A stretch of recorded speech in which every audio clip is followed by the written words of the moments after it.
cristiano. Amén. Gloria a Dios. Adelante, adelante. Ajá. Un púlpito más alto necesitamos para él, ¿verdad? Mire qué altura que tiene. Yo me pongo al lado, ¿verdad? Gracias, pueden tomar asiento.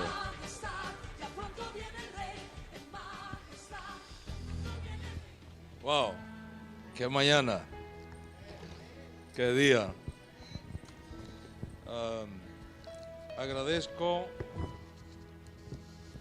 Agradezco profundamente la confianza del apóstol Gustavo Páez de permitirnos poder estar acá y compartir con la comunidad en este día de reunión que ustedes tienen. Les traigo un saludo de mi esposa y de todos los hermanos que trabajan conmigo en esta extraordinaria obra de la redención final, preparando al pueblo de Dios y al mundo para el evento más extraordinario que espera por la humanidad, el retorno de nuestro Santo Maestro, el Melech HaMashiach, que viene pronto. Baruch Hashem. Baruch Hashem. Rabino, antes que usted siga, yo quiero que también podamos honrar a este empresario y hermano también, Eduardo Efa, que ha sido el que está auspiciando todo el viaje del Rabino para aquí, para Uruguay. Él ama mucho Uruguay. Muchas gracias, Eduardo, por poder auspiciar todo esto financieramente para que él pueda estar con nosotros. Gracias. Gracias. Gracias, Eduardo, por estar aquí. Trajimos algunos libros que el pastor, el apóstol, gustosamente nos ha permitido exhibir. Allí afuera ustedes lo van a poder obtener. De aquí esto se va para Argentina, ya no vuelve más. Es una oportunidad que tienes de poderlo adquirir. Este libro es sumamente importante, apóstol. ¿Por qué los judíos no aceptan a Jesús? En este libro usted va a responder las objeciones judías de por qué Jesús no es el Mesías. Hay una cantidad de objeciones que se presentan de que Jesús no puede ser el Mesías. Por ejemplo, una de las objeciones que presenta el judaísmo en contra de la mesianidad de Yeshua es que, según las profecías, el Mesías tiene que traer paz al mundo. Y Jesús no trajo paz al mundo. Todo lo contrario, dijo, Él no va a traer paz, voy a traer guerra. O sea, ¿cómo es posible que pueda ser el Mesías si el mundo está lleno de guerra? Si el Mesías está supuesto a traer paz, no guerra. Todas esas preguntas están respuestas aquí. De tal manera, escuchen, porque esto es profético. Esto es profético. Dios está tratando con la iglesia y preparándola para que pueda ministrar al pueblo judío a un nivel cual nunca antes ha sido conocido en la historia.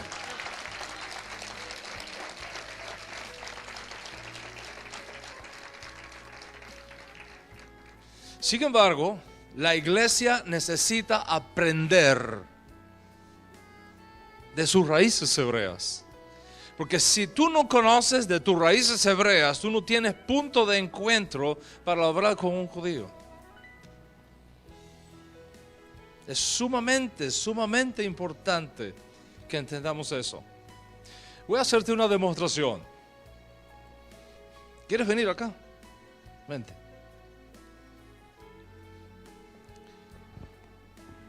Tú eres cristiano, yo soy judío. Yo no, es un ejemplo, es un ejemplo solamente. Tú eres cristiano, yo soy judío, no acepto que Jesús es el Mesías. Pero tú quieres que yo acepte a Jesús como el Mesías. Propónmelo.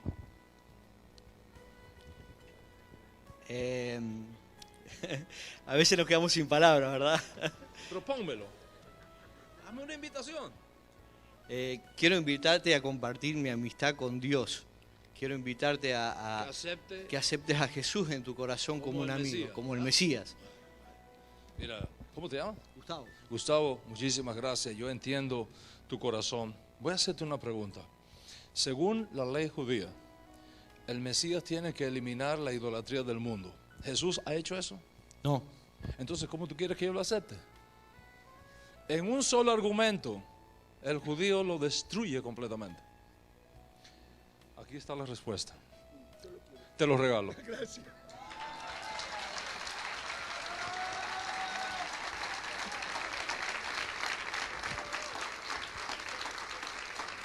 Es importante entender eso. Ese libro va a estar expuesto allí. Los que no se queden se van para Argentina. Argentina se va a llevar la bendición entonces. No la dejes que se la lleve Argentina. Que se quede aquí, que ustedes la necesitan. Este libro, Raíces Hebreas del Cristianismo, te va a enseñar muchísimo por qué la iglesia ha perdido la riqueza de las raíces hebreas de su fe y cómo recuperarla. Y va a estar expuesto allí. Es una joya de información lo que vas a tener en este libro. Y por supuesto hay muchos más. Para aquellos, este fue uno de los últimos libros que escribí antes que Obama alcanzara la segunda candidatura presidencial en los Estados Unidos. Es un libro profético, un caso para Israel. Cómo defender a Israel de tanto antisemitismo que hay en el mundo, conociendo la verdad de la historia que está detrás y que CNN no la publica. Entonces, es muy importante este libro profético. Y acá hay 3 libros que son importantísimos. ¿Quién tiene la autoridad? Esta es una entrevista que se hizo entre un protestante, un pastor protestante y un obispo, un sacerdote católico. Y después me invitaron a mí. Y entonces ahí está el resultado de esa entrevista. Imagínate lo que vas a encontrarte acá. Gálatas, el desafío del tercer milenio.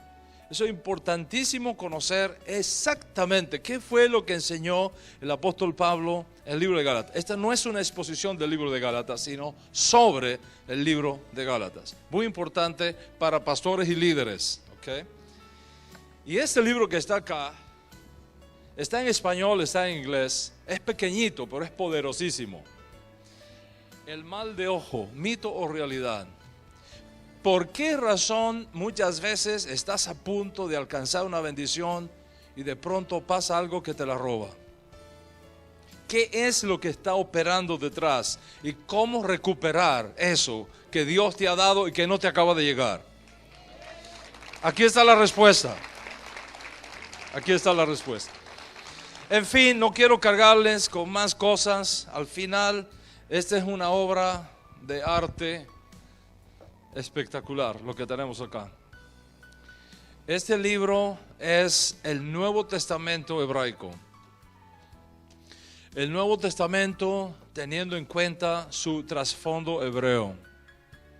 Es una obra de años de investigación académica. Estoy seguro que cuando leas este libro, especialmente la introducción y las notas explicativas, no podrás ver el Nuevo Testamento de una manera tan extraordinaria como está expuesta acá. Te lo voy a regalar.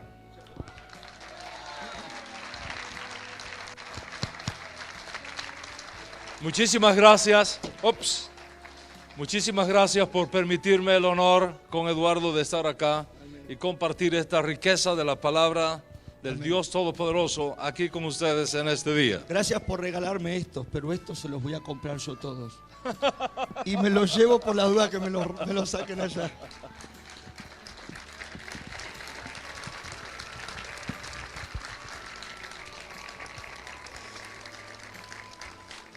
Bendito sea el nombre del Eterno. Vamos a tratar, yo sé que ha sido un día largo para ustedes acá. Y voy a tratar de resumir al máximo lo que quiero compartir con ustedes en este día. Quiero hablarles del capítulo 11 del libro de Romanos. Si ustedes tienen sus Biblias ahí, por favor, y quieren abrirlas en Romanos capítulo 11, tenedla abierta allí porque vamos a estar tocando ese capítulo en la conferencia. ¿Cómo se formó la iglesia en Roma? ¿Cómo se formó la iglesia en Roma? no hay una evidencia histórica firme de cómo se formó la iglesia en Roma, a la que Pablo escribe esta carta. Lo más probable es que esta iglesia surge, esta comunidad surge en un principio como resultado de lo que ocurrió en Pentecostés. Vamos a tratar de poner el entorno del mundo de la época cuando surge esta comunidad en Roma. La mayoría de los judíos no vivían en Israel en los días de Jesús.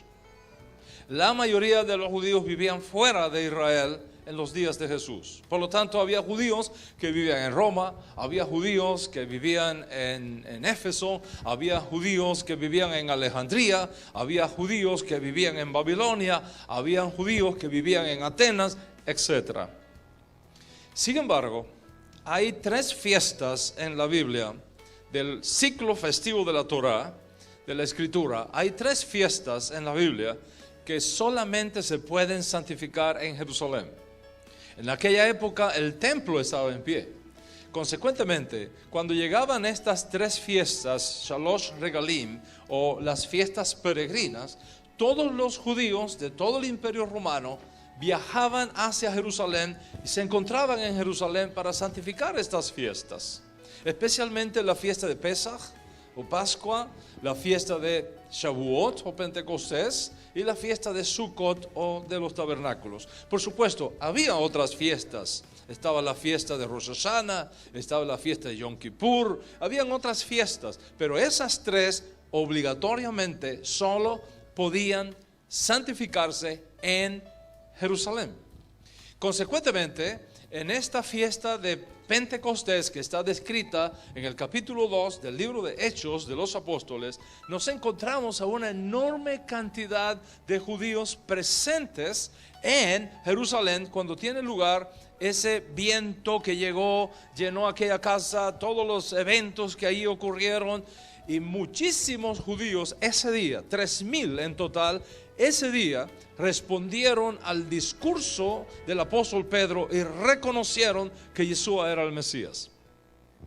Cuando ellos regresan a sus comunidades de donde habían venido, entre las cuales estaba Roma, le hablaron a otros judíos de su experiencia y eventualmente se formó una comunidad judía en Roma. ¿Qué pasó? Que los gentiles estaban también en aquella época, muchos gentiles en aquella época aceptaban la grandeza y la sencillez de la sinagoga judía y asistían a las sinagogas judías y estaban conociendo del Dios de Israel. Muchísimos no judíos en aquella época tenían la costumbre de visitar la sinagoga judía y estaban aprendiendo del Dios de Israel en las sinagogas judías con maestros judíos. El servicio de la escritura, del servicio de Torah, el día sábado, se hacía en hebreo, pero se traducía a la lengua de los visitantes. Siempre había un traductor, siempre había alguien que llevaba el mensaje a la lengua vernácula de aquellos que estaban asistiendo. So que muchos gentiles asistían a la sinagoga como invitados, como amigos, y muchos de ellos se convertían al Dios de Israel sin hacerse judíos, pero se convertían al Dios de Israel. Estos no judíos que se convertían al Dios de Israel se conocen como justos de las naciones. Cada vez que usted lea en el Nuevo Testamento justos de las naciones, se refiere a no judíos que abandonaron sus ídolos, se convirtieron al Dios de Israel, pero no se hicieron judíos. Simplemente se quedaron como justos de las naciones. Por ejemplo, capítulo 10 de Hechos, usted lee allí de Cornelio, dice que era un justo, que oraba a Dios y hacía limosna, etc. Un justo. Cornelio el justo. ¿Qué quiere decir eso? Que Cornelio había experimentado la grandeza del Dios de Israel, se había convencido que el Dios de Israel era el único Dios verdadero y le servía como justo de las naciones. Y eso ocurría en todas las sinagogas, tanto dentro como fuera de Israel. De esta manera, la comunidad de judíos creyentes en Yeshua como el Mesías en Roma también recibió la visita de muchos gentiles que se convirtieron al Dios de Israel en Roma, en la capital del Imperio Romano.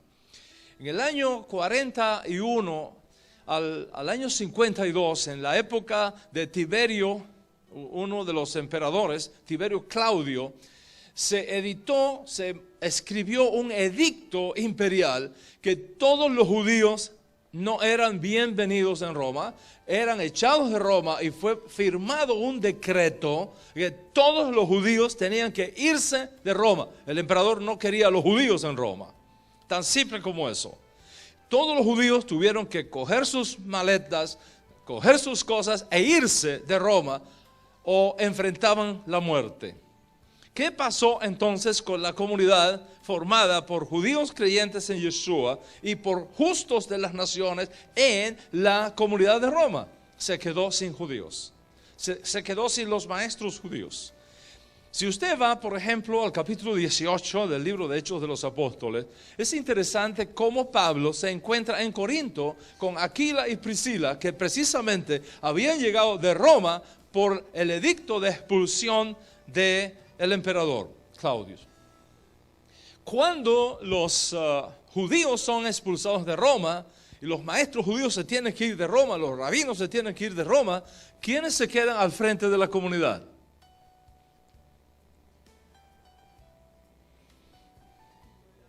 Los justos de las naciones. Los justos de las naciones se quedan al frente de la comunidad.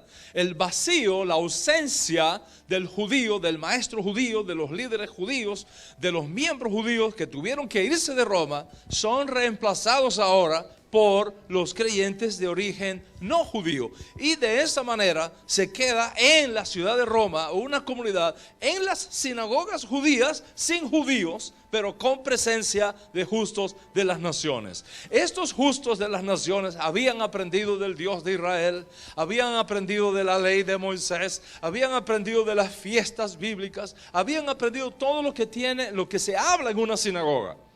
Ellos conocían, estaban familiarizados con eso, porque ahí asistían todos los días de Shabbat, todos los días sábado. ¿Cuántos están conmigo hasta acá? All right. Cuando ese vacío judío es llenado por el nuevo liderazgo gentil, se dan ciertas cosas allí que son las que causan, entre otras, que Pablo escriba esta carta. ¿Qué es lo que estaba pasando en la comunidad en Roma, dirigida y formada ahora exclusivamente por gentiles, ex gentiles, justos de las naciones? Se crearon dos hechos importantes. Número uno, ¿por qué está pasando esto con los judíos? ¿Por qué este odio con los judíos? ¿Cómo podemos explicar que Dios esté tratando así a los judíos, mientras que a nosotros hasta ahora nos dejan tranquilos? Dice, ¿no será que por no haber aceptado como pueblo al Mesías, Dios los está tratando así? Esa fue la primera cosa que empezó a circular allá. La segunda cosa que empezó a circular allá en Roma fue esta: ¿por qué razón cada vez menos judíos reconocen a Jesús como el Mesías y cada vez más no judíos sí los reconocen?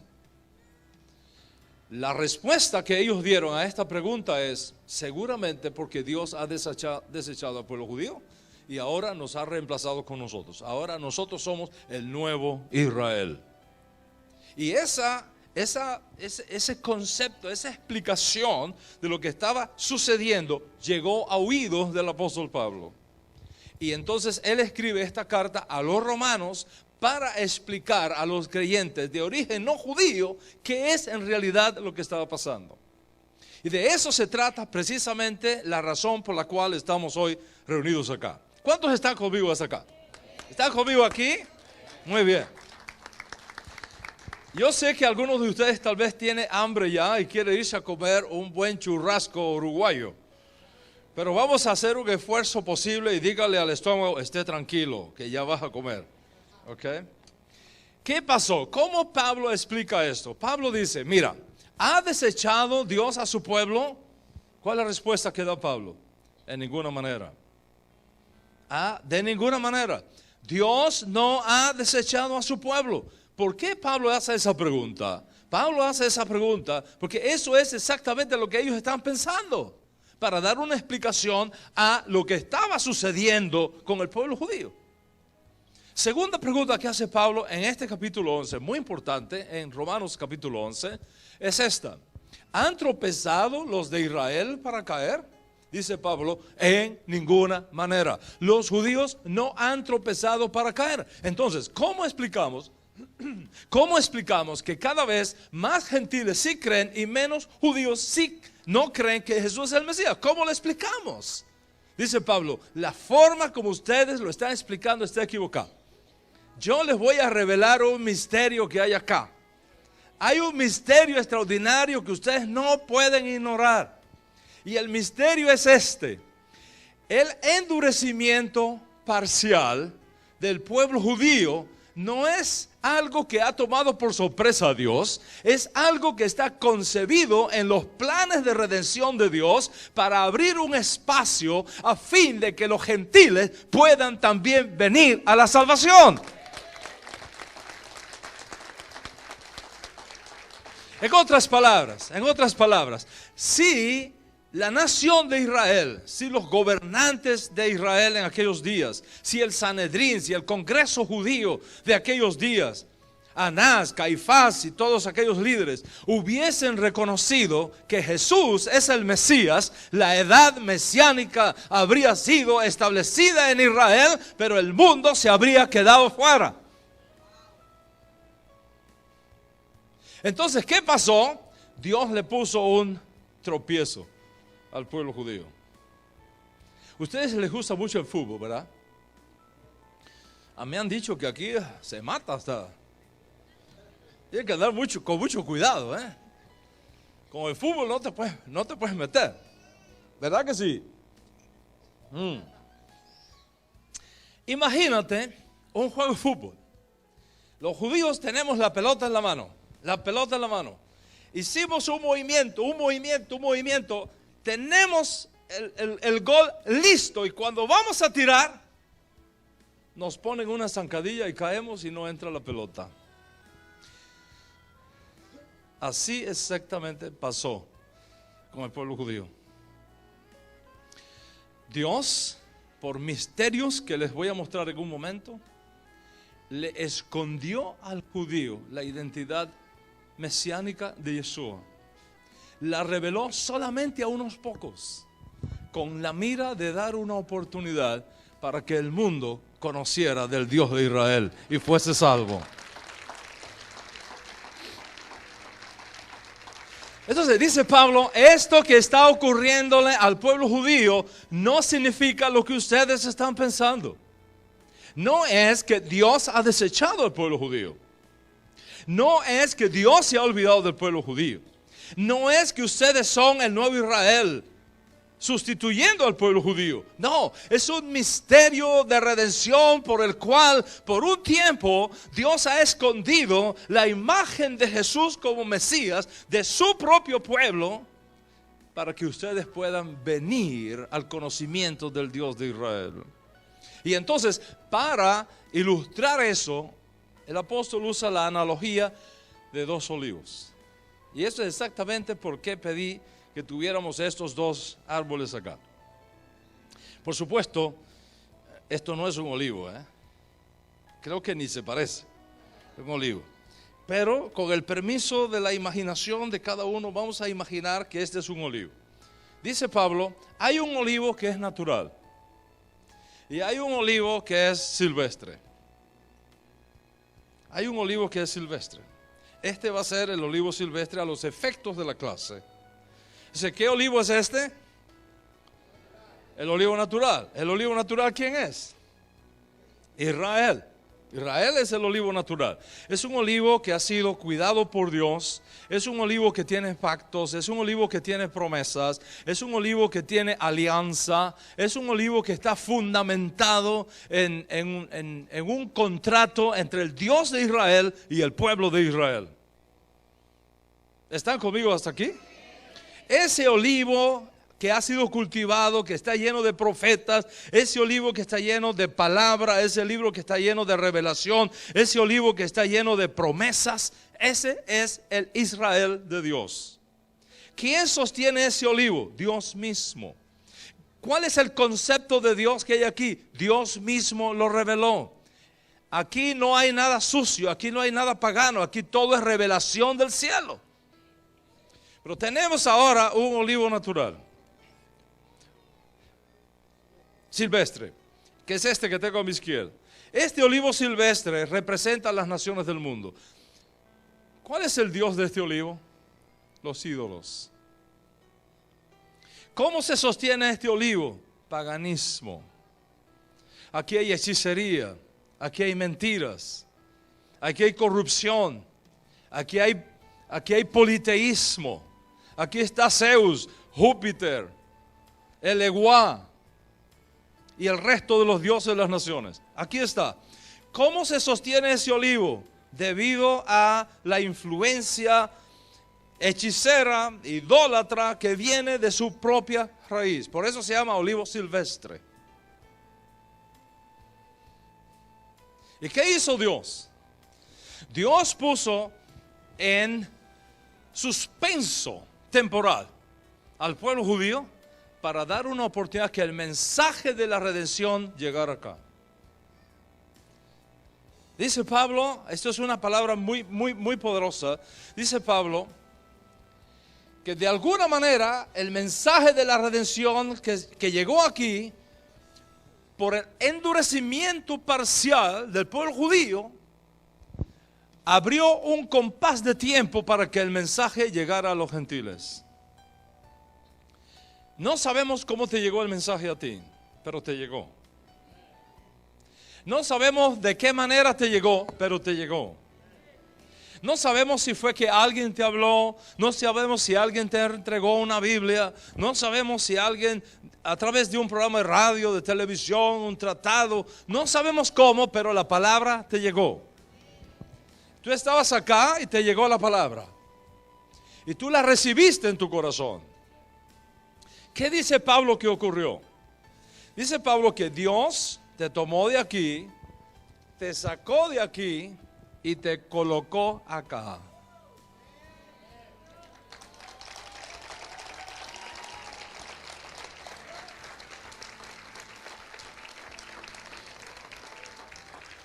Dice Pablo, si tú siendo olivo natural fuiste injertado contra naturaleza en medio de las ramas, no te soberbezca contra las ramas, sino teme. Porque no eres tú el que sostiene este árbol, es la raíz la que te sostiene a ti. ¿Entiendes lo que estamos hablando? Entonces, ¿qué hizo el Espíritu del Dios viviente cuando tú recibiste la palabra? Tú que estabas acá, ¿qué hizo contigo? Te sacó de acá y ¿dónde te puso? Acá. ¿Y quiénes están acá? Acá está Abraham, acá está Isaac, aquí está Moisés, aquí está Isaías, aquí están los profetas, aquí está el Mesías, aquí está el apóstol Pablo, aquí está el apóstol Pedro, aquí están los apóstoles del Señor, aquí está el pueblo de Dios.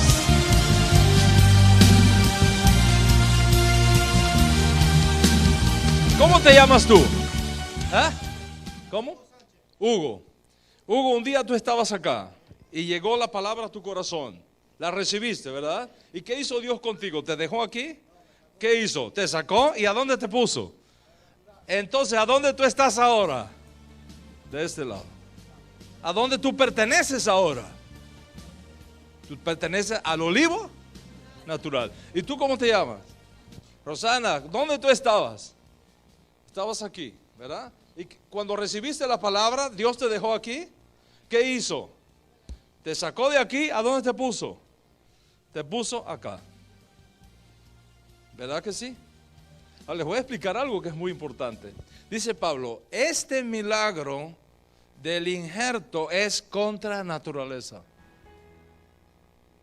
Voy a explicar eso, es muy importante entender eso. ¿Por qué es contra naturaleza? Nosotros no tenemos, que yo sepa, no tenemos olivos acá en Uruguay, ¿verdad? ¿Hay olivos acá?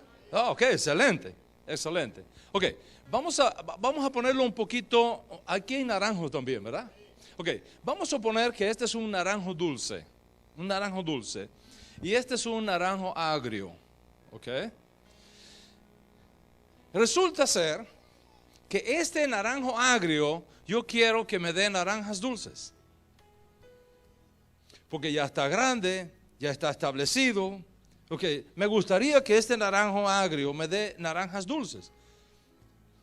Si yo tomo una rama, un tallo del naranjo dulce y lo coloco en el naranjo agrio, ¿qué es lo que va a salir de aquí?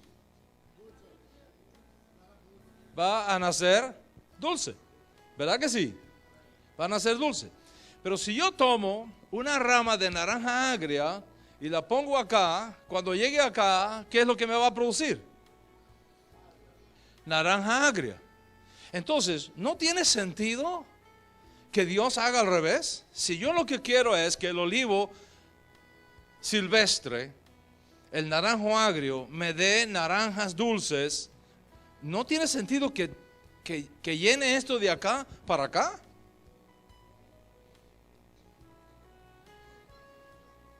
En el mundo natural, ¿qué agricultor cometería el error de tomar naranjas dulces e injertarlas en un naranjo agrio para que el naranjo agrio dé naranjas dulces? Es imposible. ¿Sabe por qué? Porque la genética de la rama no cambia porque tú la pongas de un lugar a otro. Si tú tomas naranja agria de aquí y la colocas acá, te va a seguir dando naranja agria. Es contra la naturaleza. Y exactamente lo que es contra la naturaleza, Dios lo hizo contigo. ¿Sabes por qué? Porque el Dios que nosotros servimos supera las leyes de la naturaleza. Es un Dios que se mueve en el mundo sobrenatural. ¿Estás conmigo acá? ¿Qué hizo Dios? Dios te sacó de aquí, que eres un naranjo agrio, te colocó acá y ocurrió un milagro. ¿Cuál es el milagro? Estás dando aquí naranjas dulces. Naranjas dulces. ¿Por qué? Porque si alguno está en el Mesías, nueva criatura es. Las cosas viejas pasaron y he aquí que todas son hechas nuevas.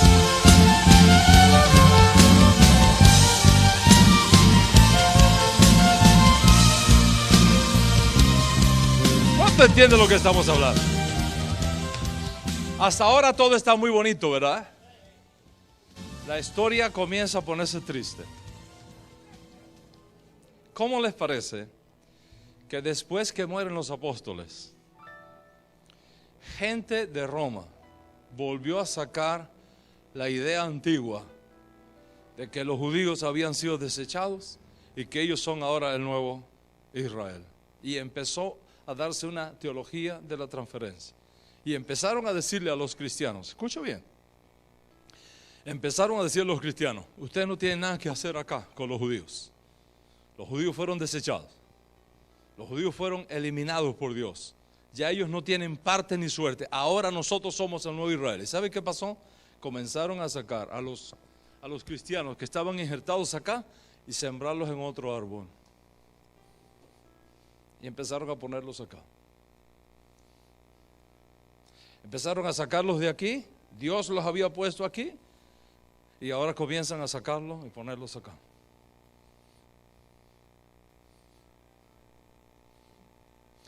uno de los padres de la iglesia, uno tras otro, uno tras otro, uno tras otro, uno tras otro. Ustedes no tienen que hacer nada con los judíos. Ustedes no tienen que practicar nada de los judíos. Nosotros no tenemos que saber nada de los judíos. Imagínate que surgió uno de los padres de la iglesia llamado Justino Mártir, porque murió, lo mataron, por eso se llama Justino Mártir, que tuvo un diálogo con un rabino en el siglo II. Tuvo un diálogo con un rabino y dijo, se atrevió a decir estas palabras: ustedes los judíos están marcados por la circuncisión no para hacerlos un pueblo especial, sino para que supiéramos quiénes son ustedes y poder distinguirlos y eliminarlos a todos. Dios los marcó para saber quiénes son y poder matarlos a todos ustedes. Un padre de la iglesia. Mientras los cristianos estuvieron aquí, ellos guardaban el ciclo festivo de la Torah. Los cristianos aquí se reunían el día de Shabbat. Los cristianos aquí ayunaban el día que los judíos ayunaban. Los cristianos aquí guardaban Pesaj o la Pascua en la fecha en que los judíos lo hacían. Pero vinieron los cristianos y dijeron, no, hay que cambiar todo eso. Y empezaron a cambiar, a sacarlos y a meterlos acá. Y acá se formó un nuevo árbol que se llamó la Iglesia Católica.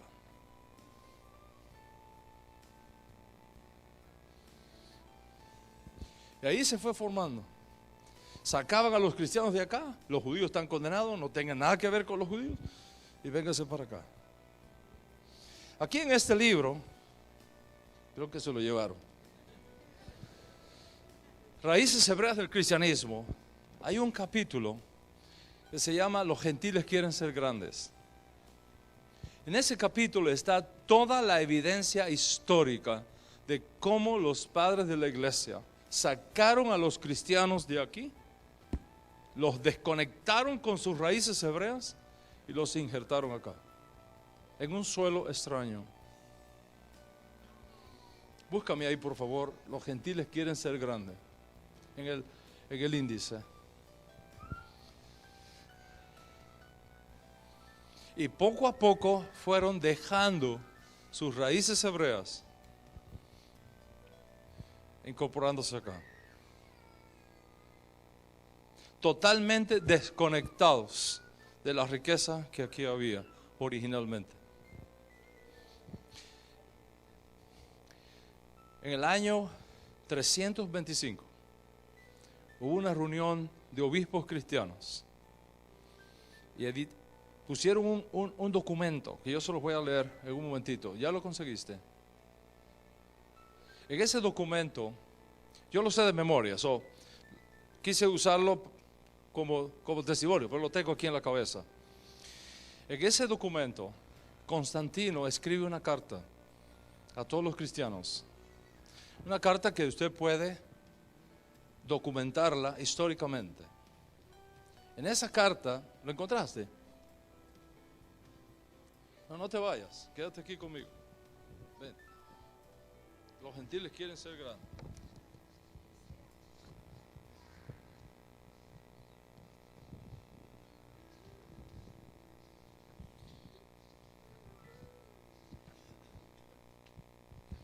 Aquí está.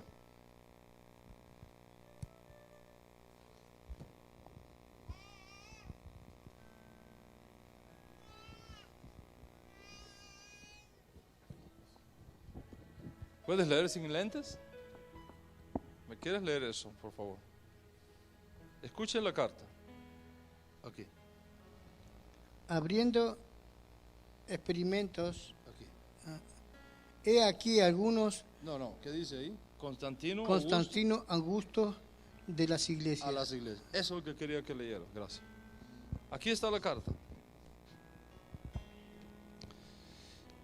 Es un documento histórico.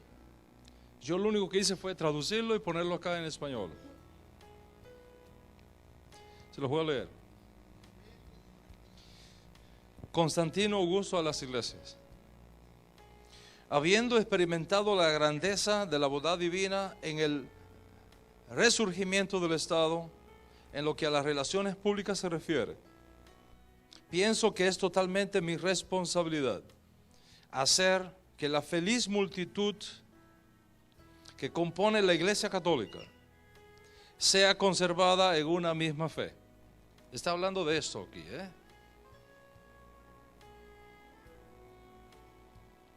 Sea conservada en una misma fe, por el amor y la armonía de nuestra común devoción al Dios Altísimo. En cuanto a lo concerniente al más sagrado día de Pascua, fue decretado por el consentimiento común de todos los obispos cristianos que se reunieron en Nicea. Fue decretado por el consentimiento común que debe ser celebrado el mismo día en cada lugar.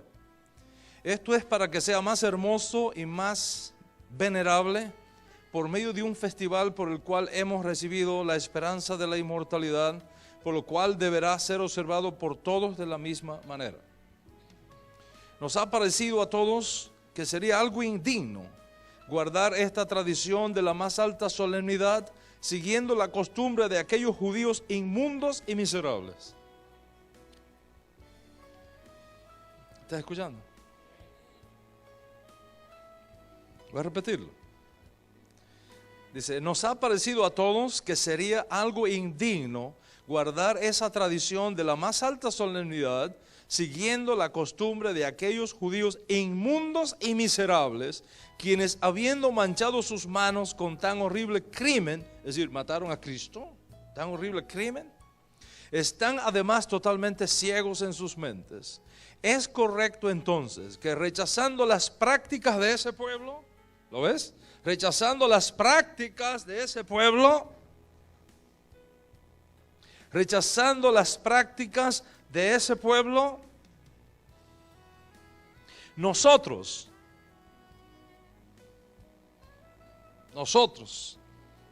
totalmente divorciados, nosotros, no ellos, nosotros,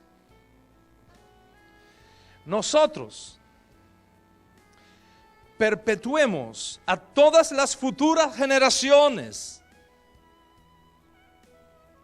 Observa la fuerza que esto tiene. Es una fuerza generacional. A las futuras generaciones. La celebración de este rito en un orden más legítimo y no tengamos nada en común con esa chusma de judíos. Nada en común con esa chusma de judíos.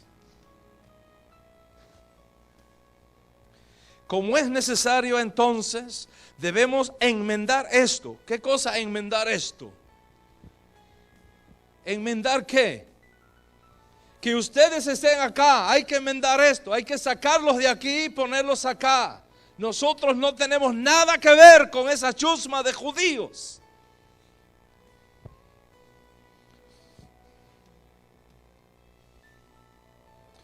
Como es necesario entonces, debemos enmendar esto para no tener nada compartido con las costumbres de aquellos patricidas y asesinos de nuestro Señor. Por lo tanto, como la forma más apropiada ha sido establecida por todas las iglesias occidentales y las sureñas y orientales, ha sido decidido que esto sea así, y yo mismo me he prometido que este arreglo tenga vuestra aprobación. O sea, que la costumbre que prevalezca esté en armonía con la ciudad de Roma. Y entonces ahí sigue una lista de las naciones formantes del imperio. Y así no tener ningún tipo de relaciones con estos judíos perjuros. Ningún tipo de relaciones con estos judíos perjuros. Es vuestro deber recibir y establecer los argumentos presentados y observar el más santo día en una fecha diferente que la hacen los judíos. Y eso es porque los cristianos celebran la Pascua en una fecha distinta a la del pueblo judío. La celebran según el calendario que Roma impuso. Y esa es la razón por la que los cristianos declararon el domingo día del Señor y rechazaron el Shabbat de los apóstoles. Esa es la razón por la que en la iglesia no hay raíz hebrea.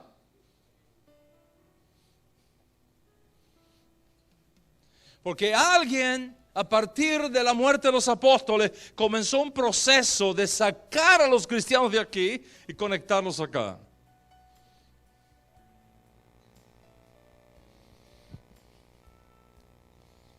Pero como dice Chispirito, no contaron con mi astucia. No contaron con mi astucia. ¿Sabe lo que Dios está haciendo en este tiempo? Dios está diciéndole a estos buenos cristianos que fueron engañados, que fueron robados de su riqueza hebrea, que fueron robados de su rica savia del olivo natural. Dios los está llamando en este tiempo y les está diciendo: salid de en medio de ella, pueblo mío, y no seáis más partícipes de sus plagas. Salid de en medio de ella, pueblo mío. Dios está mandando una palabra profética al mundo. Prepárense para lo nuevo que Él tiene para este tiempo final de redención.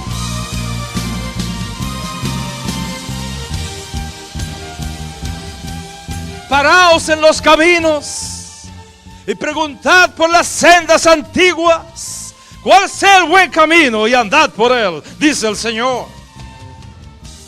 Y en este tiempo estamos viendo con nuestros ojos cómo los cristianos están siendo inquietados por el Espíritu de Dios para descubrir sus raíces hebreas. Los cristianos están siendo iluminados y están recibiendo revelación de que hay algo aquí que no les hace clic. Hay algo aquí que no pueden entender. Hay algo aquí que no tiene respuestas. Y están buscando la dirección de Dios. Y Dios los está trayendo a donde pertenecen. Los cristianos no son enemigos de Israel. Son parte de la familia de Dios. ¿Cuánto entiende lo que estamos hablando acá? Una vez que tú entras acá, comienzas a recibir la grandeza de la afluencia de esta savia del olivo natural. Empiezas a entender la escritura desde una perspectiva hebrea cual nunca antes. Cual nunca antes. Te voy a dar 2 ejemplos para concluir. Dice el Señor: si tu ojo es bueno, todo tu cuerpo está lleno de luz. Pero si tu ojo es malo, todo tu cuerpo está en tinieblas. ¿Qué significa eso?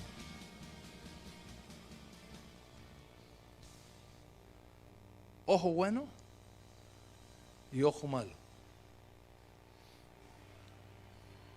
¿Qué significa? Tener el ojo bueno, tener el ojo malo.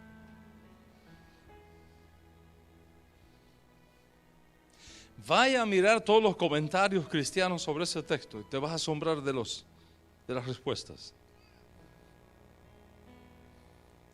Hasta en la iglesia católica venden unos azabaches para cuidar a los niños del ojo malo, basado en esta declaración de Jesús. Hasta Walter Mercado, no sé si lo conoce, un hechicero de Miami, famoso, vende unas cositas para proteger del mal de ojo, basado en esta enseñanza de Jesús. Pero cuando tú tomas ese texto y lo colocas aquí adentro, entonces tiene otro significado completamente diferente. Y ese significado es lo que permite que tú entiendas la escritura. Y cuando tú entiendes la escritura que viene de su savia hebrea, el corazón tuyo arde por dentro. Te voy a explicar rápidamente qué es lo que esto significa. En los días de Jesús estaba el mercado. No habían las pesas para pesar los productos como ahora los tenemos, con pesas sofisticadas, electrónicas. ¿Cómo se hacía? Era muy rudimentario. Eran simplemente 2 balanzas Se colocaba un peso aquí, se ponía peso acá, y cuando estaban parejas, ahí estaba el peso que estaba acá. Tan simple como eso. O sea, cuando la gente iba al mercado, aquí a comprar, por ejemplo, trigo, ok, iban, dame, aquí es kilo o libra. Kilo. O sea, dame 2 kilos de trigo. Se ponía una pesa acá de 2 kilos, se ponía a echar trigo acá hasta que estuviese parejo. Y aquí entonces hay 2 kilos de trigo. ¿Me sigue? O sea, ¿cómo se medía? Al ojo. Entonces el dueño decía, dale, un poquito más, un poquito más, un poquito más. Pero había, ya sé que eso no existe ahora, pero en aquella época había comerciantes que no eran muy honestos. Ya eso no existe, ya eso se superó, ¿no? Pero en aquella época todavía. O sea, todavía no había llegado, decía, ya tiene los 2 kilos. No, le faltaban gramos. Y le iban robando a este 10 gramos, al otro 15 gramos. ¿Sabe cómo se conocían esos negociantes? Del ojo malo. Por el ojo, porque tenía que mirar con el ojo. Decían ojo malo. Pero habían otros comerciantes, como es la mayoría aquí en Uruguay, Baruch Hashem, que eran honestos. Veían que llegaba, pero no solamente eran honestos, eran generosos. Y decía, ponle un poquito más para estar seguro. Y le daban 1, 2, 5 gramos más a la gente. A ellos le decían ojo bueno. Entonces, cuando la mamá enviaba a un niño al mercado, le decía, cómprame 2 kilos de trigo. Cuídate del ojo malo. ¿De qué tenía que cuidarse? Del sinvergüenza, ¿verdad? Tenía que cuidarse de ese. ¿Y a dónde tenía que ir? Al ojo bueno. ¿Quién es el ojo bueno? El honesto y el generoso. Entonces, ¿qué está diciendo Yeshua? Yeshua está diciendo, si tu ojo es bueno, si tú eres una persona honesta y si tú eres una persona generosa, la gloria de Dios va a venir sobre ti. Entonces, tú no necesitas una cosita negra aquí para que te proteja. Lo que necesitas es ser generoso y ser honesto. Y cuando tú actúas con honestidad y con generosidad, abres un canal de bendición por donde la gloria del Dios de Israel desciende sobre ti.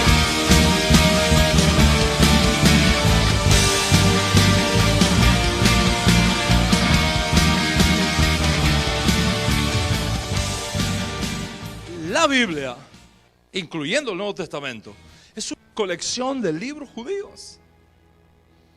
Si tú no entiendes ese entorno cultural hebreo, es muy difícil trazar bien la escritura. Vas a poner en labios de Jesús cosas que él no dijo. Vas a poner en labios de los apóstoles cosas que ellos no dijeron. Por una simple razón, no porque tú seas malo o porque tengas mala intención. Porque estás sembrado acá sin raíz hebrea. Una vez que te mueves aquí y recibes esa savia del olivo natural que viene de la pureza y de la fidelidad de los pactos de Dios, tus ojos son abiertos y comienzas a ver una bendición, una gloria, unos recursos que tú nunca antes habías conocido. Y eso es lo que va a ser la gran diferencia en este tiempo final de redención que ha llegado al mundo. Eso es lo que va a ser la gran diferencia con el pueblo judío. Y ese es el mensaje que estamos llevando a todos los cristianos del mundo. Que hay un recurso, que hay una bendición, que hay una promesa, que hay un tesoro esperando por ustedes. Y ese tesoro no está allá, ese tesoro está aquí en Israel, en el pueblo del Dios viviente.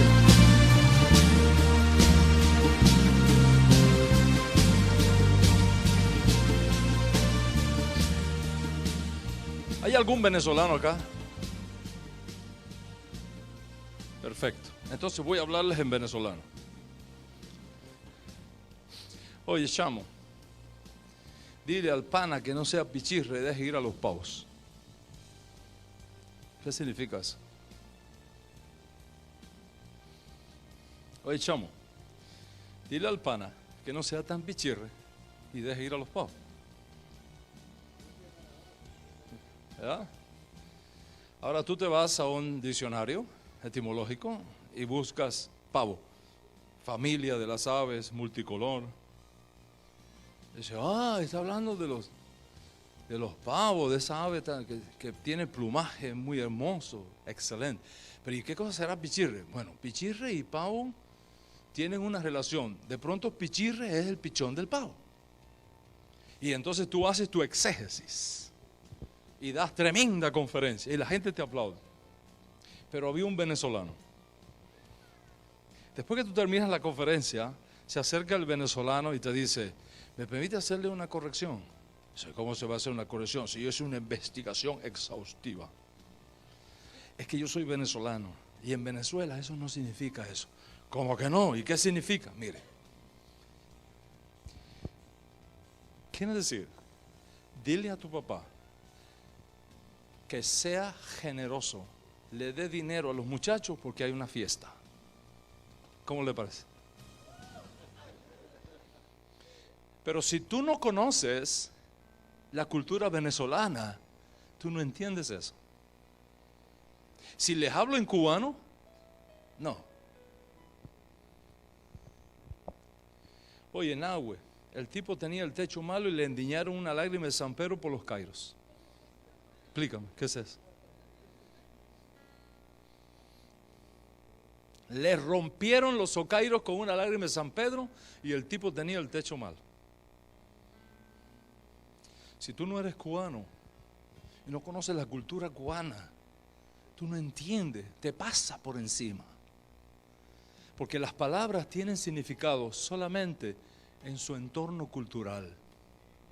Dios trajo la Biblia, Dios trajo la Escritura y Dios trajo la revelación a través del pueblo judío.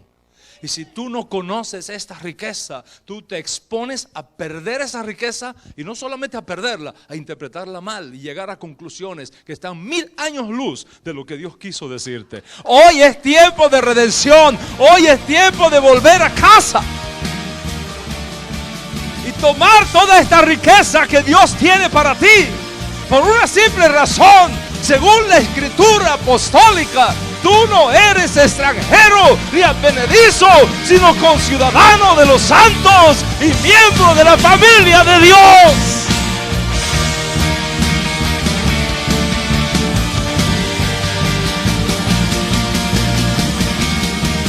Apóstol, me regala 5 minutos más. 5 minutos. En la Edad Media, los judíos vivíamos en guetos. La iglesia, que tenía el poder político y civil, no nos permitía hacer negocios, no nos permitía que los niños fueran a la escuela, no nos permitían ni siquiera ser testigos en un juicio para defendernos. Vivimos en guetos, en ciudades cerradas. Y los obispos de aquella época se fascinaban humillando a los judíos. Disfrutaban humillándonos y abusando de nosotros. Y una de esas formas era a través de los debates públicos con los obispos. Entonces los obispos invitaban a uno que viniera a debatir con él en la plaza pública. Y había un problema. Si le ganabas, habías ofendido a la iglesia y te azotaban, te ponían una multa. Y si perdías, eres un hereje y te ponían una multa y te azotaban. No importa si ganaras o perdieras. O sea, ningún judío quería ir a esos debates porque no había forma de ganarle al obispo. Este obispo dijo, yo quiero un debate con los judíos el domingo después de la misa. Y les dijo, mándenme a un debatiente, que voy a debatir con él el domingo después de la misa, en la plaza pública.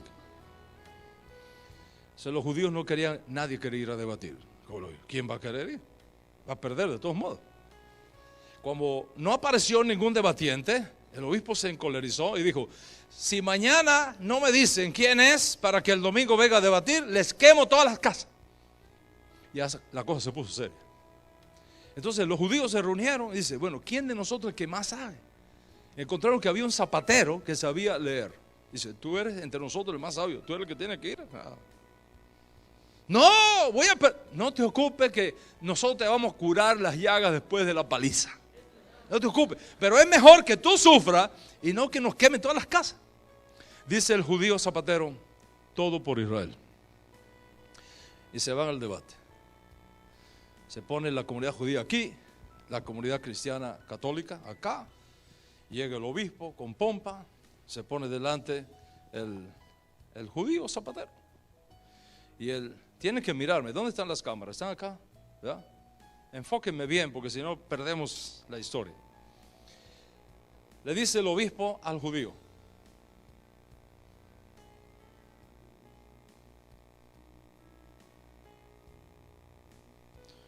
el judío lo mira y le hace.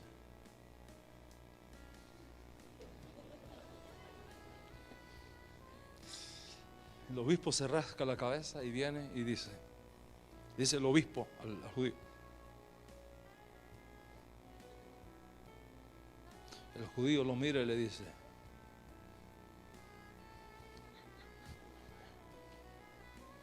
el obispo se rasca la cabeza y viene de nuevo y hace así.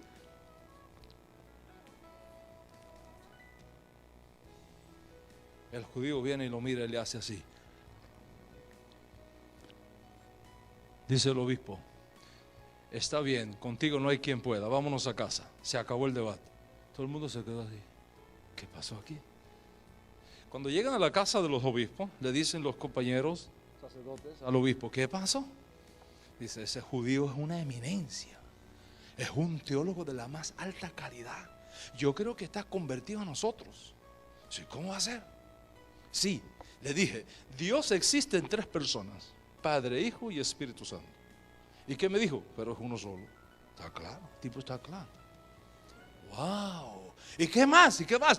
Le hablé de no solo de la inmanencia, le hablé de la trascendencia de Dios. Le dije: Dios está en todas partes.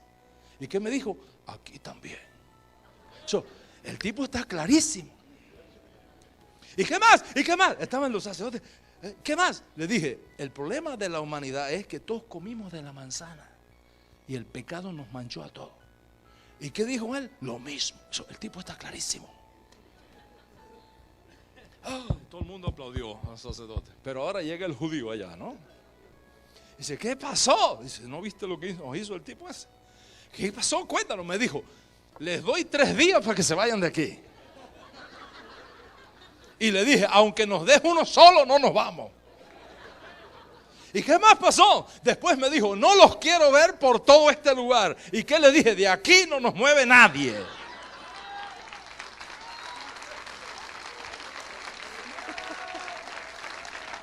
¿Y qué más? ¿Y qué más pasó? El hombre tenía hambre y dice: me voy a comer. Yo también me dije: me voy a comer.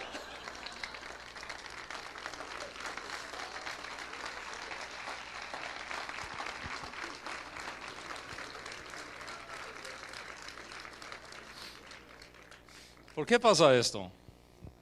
Pues son 2 mundos distintos. Una cosa es la mente de los obispos y otra cosa es la mente de los profetas hebreos. Una cosa es la mente de los filósofos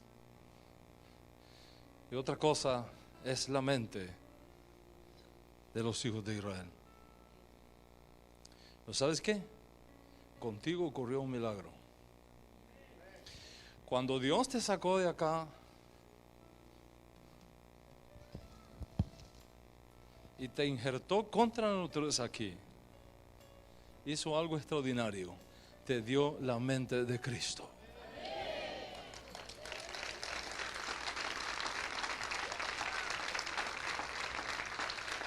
Te dio la mente del Mesías. Y tú la tienes, solo que tienes que descubrirlo. Está dentro de ti, cerca de ti está la palabra, en tu boca y en tu corazón. Tú lo tienes, ya Dios lo hizo.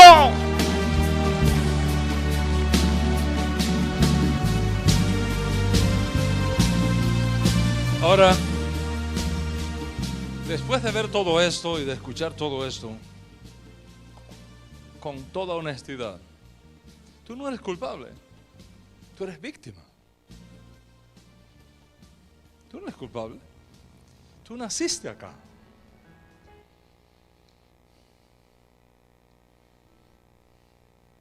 Pero Dios te está llamando a que te muevas para acá, donde tú perteneces.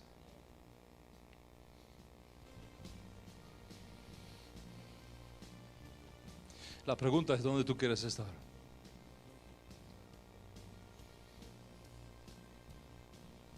Voy a hacer 3 declaraciones muy poderosas.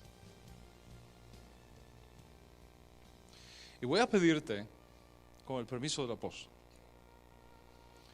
que si después de escuchar estas 3 declaraciones, tú sientes que eso es tuyo y el Espíritu te revela que eso es tuyo, las firmes con la confesión de tu alma. Porque la confesión es la firma del alma. Y cuando tú firmas algo aquí abajo, actúas allá arriba, una fuerza poderosa que trae esa bendición sobre ti y no hay nadie que te la quite.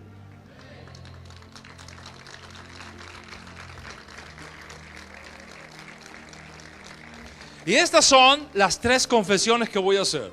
Primero, escúchalas. No quiero que confieses algo que no sabes lo que va a ser confesado, porque eso es manipulación. Y tú lo escuchas, porque la fe viene por el oír, y el oír la palabra. Primera confesión que voy a hacer: yo no soy quien pienso que soy, sino lo que Dios dice que yo soy. Segunda declaración: yo no estoy donde pienso que estoy, sino donde Dios me ha colocado. Y tercera declaración: yo no tengo lo que pienso que tengo, sino lo que Dios ya me ha dado.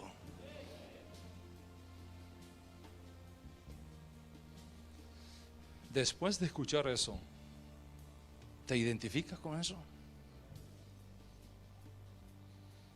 ¿Eres capaz de recibirlo en tu corazón? Escúchalo otra vez. Yo no soy lo que pienso que soy, sino lo que Dios dice que yo soy. Yo no estoy donde pienso que soy, sino donde Dios me ha colocado. Y yo no tengo lo que pienso que tengo, sino lo que Dios me ha dado. ¿Te atreves a hacer tuyo eso? Si es así, pon tu mano sobre tu pecho. Repite después de mí: yo no soy lo que pienso que soy, sino lo que Dios dice que yo soy. Dígalo otra vez: yo no soy lo que pienso que soy, sino lo que Dios dice que yo soy. Yo no estoy donde pienso que estoy, sino donde Dios me ha colocado. Y yo no tengo lo que pienso que tengo, sino lo que Dios ya me ha dado. Yo creo eso, yo lo recibo y yo lo confieso con mi boca. Denle un aplauso al Señor. Aleluya. Aleluya. Aleluya.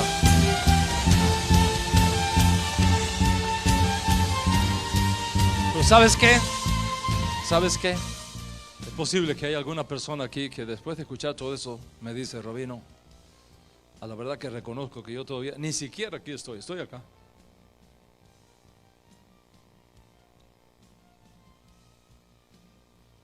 Todavía estoy enredado en cosas raras en mi vida.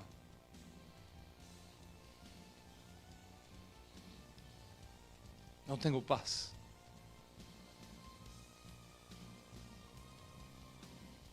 No tiene sentido lo que estoy viviendo. Siento que me falta algo. Yo quiero al Dios de Israel. Yo necesito al Dios de Israel también en mi vida. Y yo quiero que hoy, no mañana, no pasado mañana, hoy Dios me tome de aquí y me traiga acá, a donde usted dice que yo pertenezco. Yo quiero que hoy Dios tome mi mano y me la lleve a mi destino profético eterno.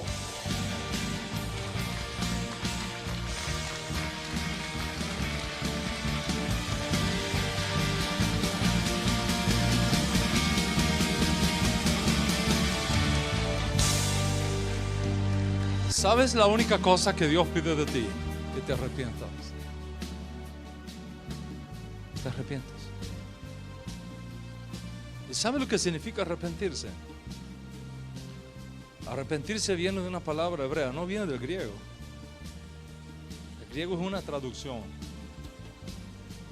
Antes que existiera la lengua griega, ya Dios le estaba diciendo a su pueblo: arrepiéntanse. No tiene nada que ver con el griego. En hebreo, arrepentimiento, teshuvah. Teshuvah. ¿Sabes qué quiere decir teshuvah? Teshuvah viene de dos palabras griegas que quiere decir preguntar y obtener una respuesta. ¿Eso qué quiere decir? Preguntar y obtener una respuesta. En otras palabras, Dios, ¿qué es de mi vida? ¿Qué sentido tiene mi vida? ¿A qué vine yo a este mundo?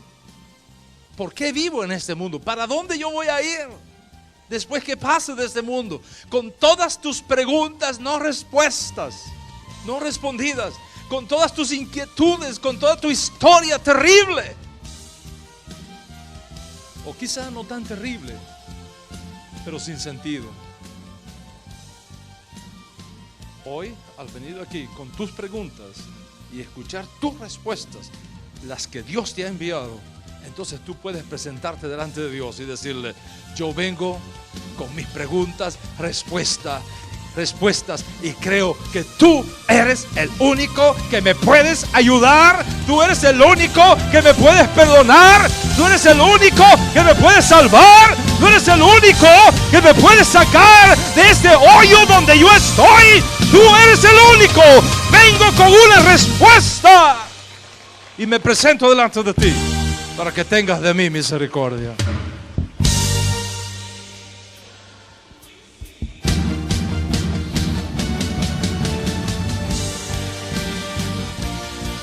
Dios te trajo aquí para que escucharas eso. Y es posible que hay alguna persona acá hoy que entienda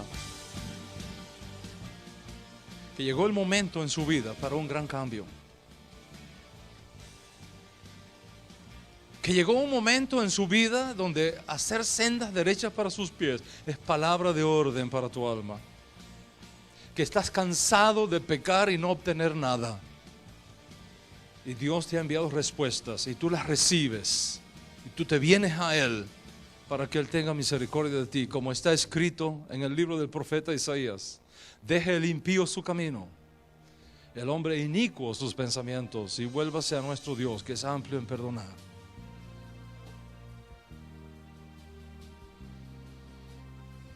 Dios te ama. Quiere tener misericordia de ti. Quiere volver a encauzar tus caminos por la senda de la redención, de la vida eterna, del perdón, de la paz y la prosperidad, de la salud y el bienestar para tu alma.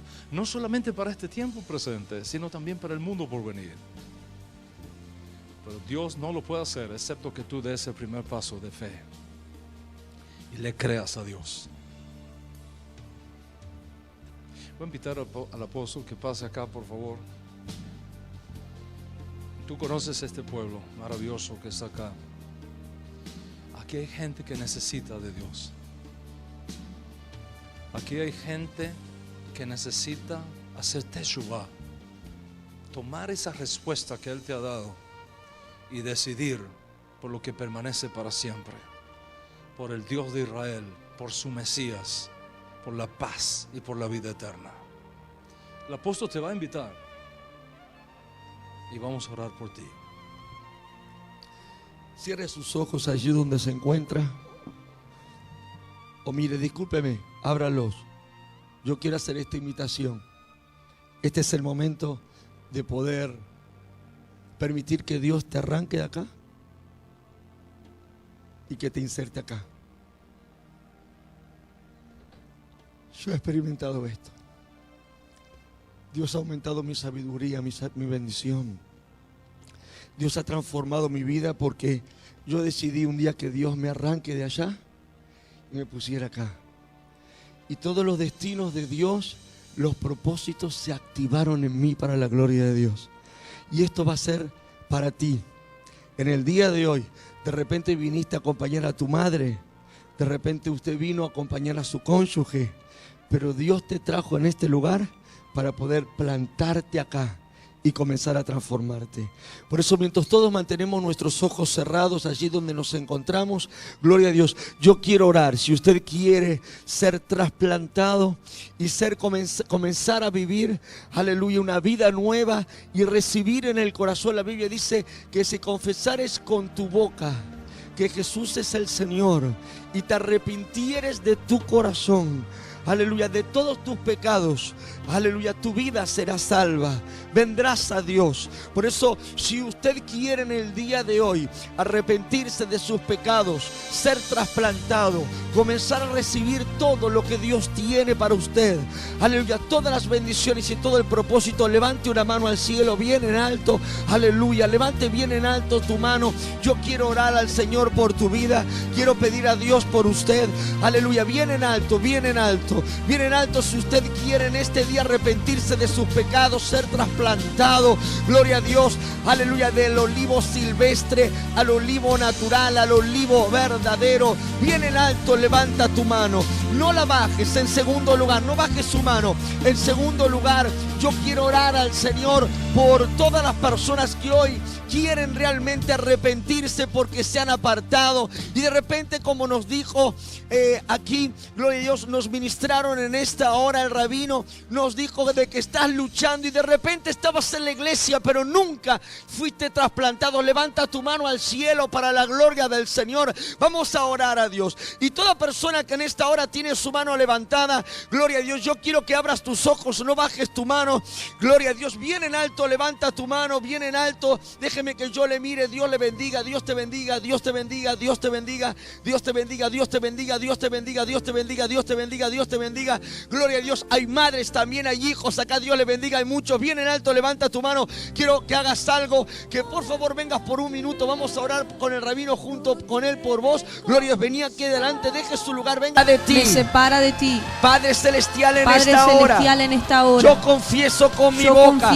boca que Jesús es el Señor, que Jesús es el Señor, y que Dios Padre envió a Jesucristo a morir por mis pecados, y que al tercer día resucitó de entre los muertos. Y Señor, ahora yo te recibo en mi corazón como mi Señor y como mi Salvador. Y declaro que a partir de hoy mi vida es trasplantada del olivo silvestre, de todas las maldiciones, de todos los ídolos, de todo el pecado, de todas las hechicerías, de todas las malas costumbres, de toda crítica, de toda burla. Y me arrepiento, Dios, de haber vivido de esa manera. Y me vuelvo al único y verdadero Dios. Y a partir de hoy, mi vida será bendecida. Te doy gracias. Amén.